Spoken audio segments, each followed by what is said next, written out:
Can everyone hear that? Okay. Now I want everyone to ask, who's there next time I knock, okay?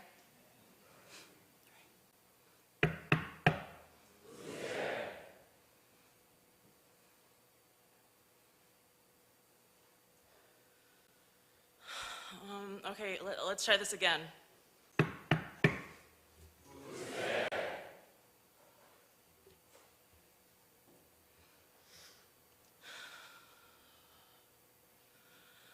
I'm sorry. It's still so unreal. Malia is not here.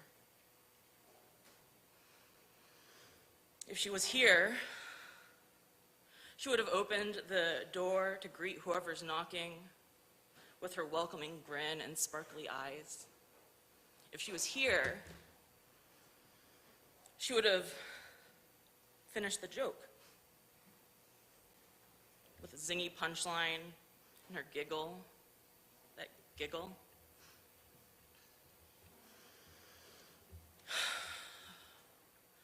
On June 14th, only a couple weeks ago, a heavy, impenetrable door slammed shut, forever separating the world from its warmest, brightest source of light.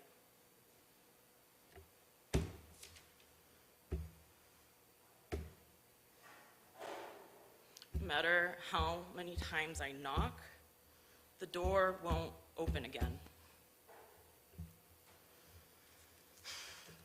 Megan, Malia's mom, once heard someone say, "Humans are meaning-making machines." We want everything to have meaning. So we apply a certain meaning to anything and everything using our beliefs, brain power, morals, etc. And yeah, I've been trying to make sense of a death so incomprehensible. I've been seeking out any sign or symbol from all corners, scouring news headlines from June 14th, eyeing photographs from over the past 15 years for obscure context, even adding and subtracting the numbers in Malia's birthday with the numbers in Malia's death day, right down to the minute. But I keep coming up with the same answer, that there is absolutely no decent answer. There is no decent reason to find anywhere that can make Malia's suffering and painful death at just 14 years old make any sense. In fact, it would be heartbreakingly dismissive to suggest anyone should try to find a positive, create a positive twist for why Malia had to endure such trauma and torture for so long with such bravery. She had no choice. But that doesn't mean that we don't know the main culprit behind her torment and the end of her beautiful short life. Malia died of an awful disease that there should already be a cure for. But there is no cure because there is hardly any funding that goes into finding the cure that should have saved Malia's life.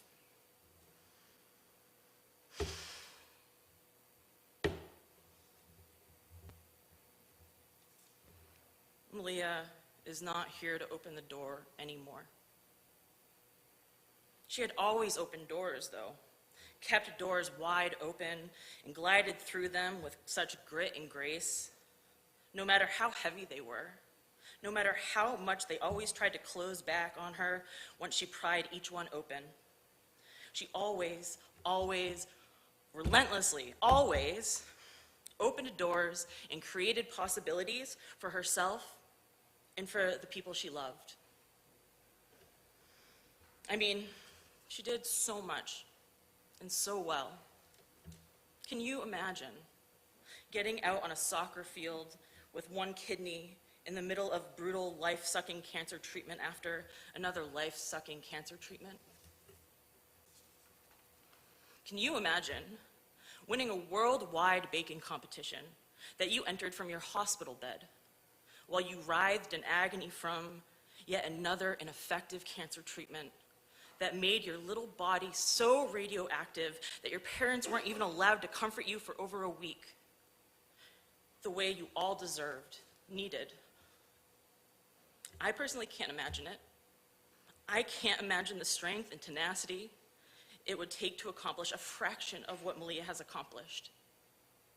She was superhuman, all while simply wanting the strength and tenacity, all while wanting to simply live a normal life with her normal friends and family who she loved with such ferocity and tenderness, right until the very end.